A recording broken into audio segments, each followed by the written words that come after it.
Welcome to Sivakami சமையல். சிவகாமி சமையல் நம்ம பார்க்க போகிற ரெசிபி சென்னா குருமா. சென்னா வச்சு ஒரு குருமா செய்ய போகிறீங்க. கறி குழம்பு சுவையில். அதுக்கு தேவையான பொருள் வறுத்து அரைக்கணும். வறுத்து அரைக்கிறதுக்கு தேங்காய் எடுத்து வச்சுருக்கிறேன். கல்பாசி கொஞ்சம், கிராம்பு ஒரு 2, ஏலக்காய் 2, ஒரு அன்னாச்சி பூ, பட்டை, ஒரு ஸ்பூன் சோம்பு, வெங்காயம் ஒரு 2 வெங்காயம் பொடியாக நறுக்கியிருக்கேன். தக்காளி ஒரு 2 தக்காளி, குட்டி தக்காளியாக 2 தக்காளி, கொஞ்சம் இஞ்சி பூண்டு பேஸ்ட்டு. தேங்காய் போட்டுக்கிறேங்க. எடுத்து வச்ச தேங்காய் போட்டு சோம்பு, வறுக்கக்கூடிய பொருள் சோம்பு, அன்னாச்சி பூ எல்லாத்தையும் போட்டு கொஞ்சம் செவக்காக வறுக்கணுங்க.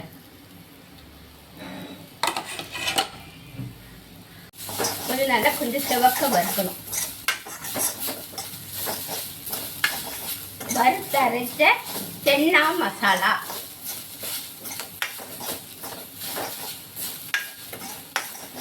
வறுத்து எடுத்துக்கணும். அடுப்பை ஆஃப் பண்ணிட்டு ஆறுன பிறகு அரைச்சிக்கிறேங்க.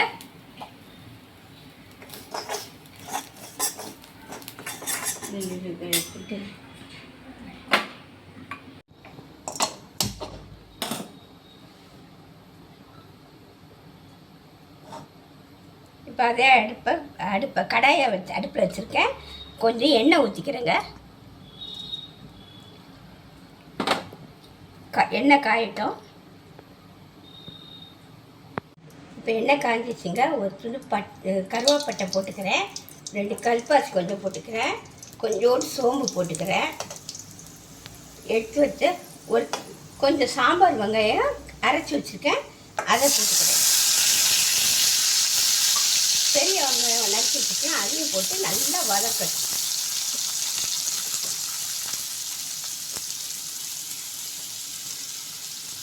கொஞ்சம் இந்த பாதி வதங்கிச்சு. இப்போ கொஞ்சம் தக்காளியும் போட்டுக்கிறேன். தக்காளியும் போட்டு நல்லா கொஞ்சம் தேவையான அளவு உப்பு போட்டு வதக்கிக்கிறேன். தக்காளியில் உப்பு போட்டு வேக வச்சுருக்கு, அதனால் கொஞ்சமாக போட்டுக்கிறேன். அப்புறம் பார்த்துக்கிட்டு போட்டுக்கலாம். கொஞ்சம் நல்லா வதங்கட்டும். எடுத்து வச்சு இஞ்சி பூண்டு பேஸ்ட்டையும் போட்டுக்கிறேன்.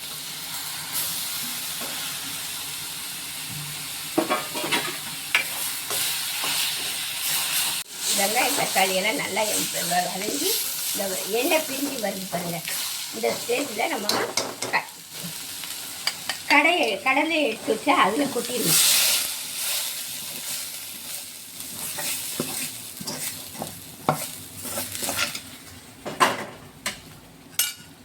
அதுக்கு அடுப்பில் வச்சு நம்ம அரைச்சி வச்ச தேங்காய்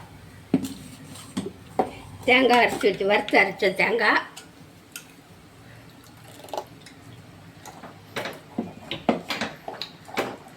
அதுக்கு தேவையான குழம்புத்தூள்,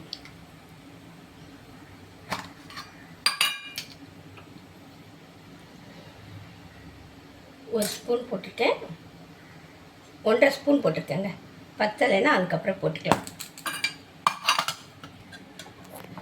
இது கொஞ்சம் தண்ணி ஊற்றிக்கிறேன். நம்ம மிக்ஸி கழுவுன தண்ணி எல்லாத்தையும் ஊற்றிக்கிறேங்க. உங்களுக்கு எவ்வளோ குழம்பு தேவையோ அதுக்கு தக்கன கொஞ்சம் தண்ணி ஊற்றிக்கிடுங்க. நல்லா கொதிக்கிட்டு கொஞ்சம் மஞ்சள் தூள் போட்டுக்கிறேன்.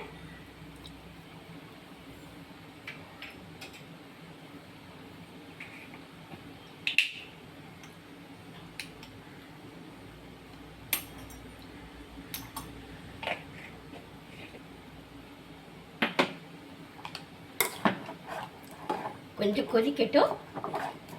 உப்பு எல்லாம் காரம் எல்லாம் பத்துமானு பார்த்துக்கலாம். எங்களுக்கு இந்த ஸ்டேஜுக்கு போகிறோம், அதனால நான் இறக்கிறேன். உங்களுக்கு இன்னும் கட்டியாக வேணும்னா கொஞ்சம் கூட அடுப்பில் வச்சு நல்லா வற்ற வச்சிடுங்க. இது இட்லி, தோசை, புட்டு எல்லாத்துக்குமே நல்லா இருக்குங்க. சாப்பாட்டுக்கு கூட ஒரு அப்பளம் பொரிச்சு இதை வச்சு சாப்பிட்டாலே செம அட்டகாசமான ஒரு சுவையில் இருக்கும். பாருங்க, கொத்தமல்லி கருவேப்பிலை போட்டு இறக்கிட்டேன்.